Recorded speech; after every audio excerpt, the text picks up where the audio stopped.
You know, deep beneath the waves of the Indian Ocean, there's a silent war being waged. This isn't a conflict you'll see on the nightly news. It's fought with submarines, with torpedoes, completely out of the public eye.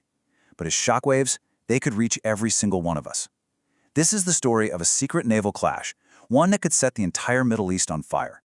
So, let's just start with this question right here. What if a single torpedo, fired from a submarine no one can see, could be the one thing that brings down the entire global economy? I know, it sounds like something straight out of a Hollywood blockbuster, but the scary part is it's a terrifyingly real scenario that we absolutely need to get our heads around. And to really understand how fragile this whole situation is, we first have to look at the geopolitical chessboard. Right now, there are three major players making moves in a very, very high-stakes game. Okay, so you can see just how tense this is. First, you've got the United States. Their main goal? Maintain absolute naval dominance. They're operating their massive Fifth Fleet right out of Bahrain, and the source material says they've bombed over 2,000 targets in Iran.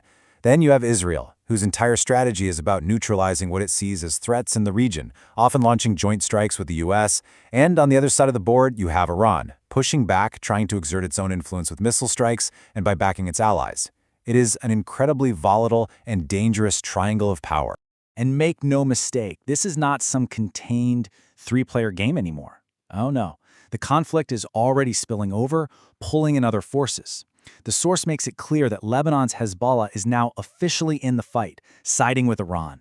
And that just dramatically raises the stakes and expands the potential battlefield. So from this huge, complicated map, let's zoom all the way in to a single event. A single flashpoint that could be the spark that ignites this whole powder keg. We need to talk about what happened to the Iranian warship, the Iris Dina. The timeline here is just startling.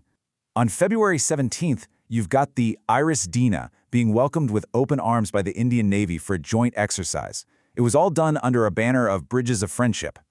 Then, just a couple of weeks later, on March 4th, as it's sailing home, that same ship is hit by a torpedo from a U.S. Navy submarine. It sinks in seconds. 1 minute, it's a symbol of friendship. The next, it's a wreck at the bottom of the ocean. And the human cost was just devastating. 87 Iranian soldiers were killed in that one attack. So you see, this isn't just a strategic move on a chessboard anymore. It's a major loss of life that absolutely demands a response, and that's where the risk of escalation becomes so real.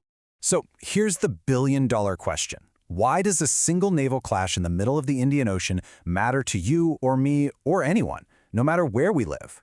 Well, it's because it poses a direct threat to the world's most critical energy artery, the Strait of Hormuz. Now, to really get this, we need to understand what a geopolitical choke point is. It's basically a bottleneck, a narrow passage of water, just like this strait, where even a small disruption can cause massive, and I mean massive, global problems. If you can control the choke point, you can essentially turn the tap on and off for a huge chunk of global trade. And just look at how critical this one tiny choke point is. A staggering 20%, 1/5 of the entire world's daily oil supply has to pass through this one narrow waterway. Think about that. 20% of the energy that powers our world is totally vulnerable to a conflict in this tiny little strip of sea. So, in response to this attack, Iran's move was decisive, and it was immediate. The source material gives us this absolutely chilling quote. Iran has shut down the world's most important oil route, the Strait of Hormuz, and has threatened that if any ship passes through the strait, it will be set on fire. Just like that, the artery was clamped shut. So what happens next? What happens when that artery is suddenly closed? Well, it sets off a global domino effect. It's a chain reaction that might start with an explosion in the Middle East, but believe me, it ends right at your local gas station and in your grocery bills. So let's trace these dominoes as they fall. First, boom, you get immediate energy disruption. The source points to a country like India, which gets over half its oil from the Middle East. They get hit instantly. That creates a massive supply shock around the world. That shock leads directly to crazy price volatility. Suddenly, fuel prices are soaring for everyone. And all of that comes together to create widespread economic instability. Everyone, everywhere, feels the pain. And that brings us to the final and most terrifying question. What if this is just the beginning? What if that torpedo wasn't the final move, but just the opening shot in something much, much bigger? Let's game out the possibilities, because the stakes couldn't be higher. Okay, outcome number 1, a total oil supply collapse. We're not just talking about the strait being closed for a few days. We're talking about a prolonged shutdown, something that could cripple the global energy market for months, maybe even years. That would almost certainly trigger a massive worldwide recession.